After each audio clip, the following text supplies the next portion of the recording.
পুনর্বাসনের ব্যবস্থা না করে উচ্ছেদের অভিযোগ, ফিটে হারিয়ে হাহাকার অবস্থা মানুষের। ক্যামেরায় ধরা পড়লো অসহায় মানুষের সেই ছবি, এবং এই ছবি আপনারা দেখছেন অসমের বিলাসীপাড়া অঞ্চলের। প্রচন্ড শীত, আর সেখানেই খোলা আকাশের নিচে জবরদখলকারীরা। গত দুদিনে 5,000 বিঘা জমিতে চলে উচ্ছেদ।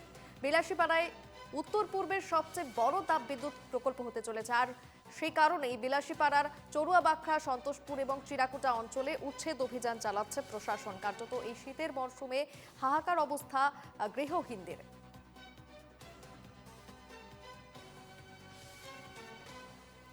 গত দুদিনে 5,000 বিঘা জমিতে চলে প্রশাসনের উচ্ছেদ অভিযান।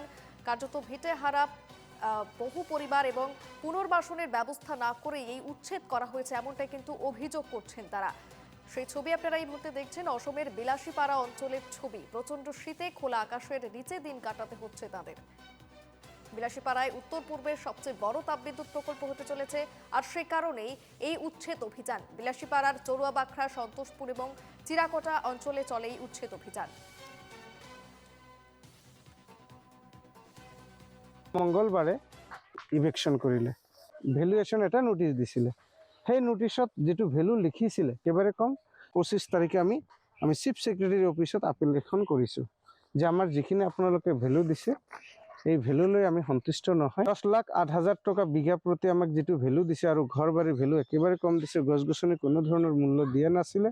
তাৰ কাৰণে আমি আপিল কৰিছোঁ। মাটিৰ মূল্য যদি উচিত নিদিয়ে আমাক ৰিছেটেলমেণ্টটো দিলে হ'ল, কিন্তু এই চিৰিয়াকুটা অঞ্চলতে দিব। সোমবাৰে ৰাতি মানে সন্ধিয়া আমি খবৰ পালোঁ যে আমাৰ ঘৰ বাৰীবিলাক খালী কৰিব লাগে। কিহৰ কাৰণে? যে ইভেকশ্যন কৰিব মঙ্গলবাৰে ৰাতিপুৱা 6 বজাৰ পৰা ষ্টাৰ্ট হ'ব।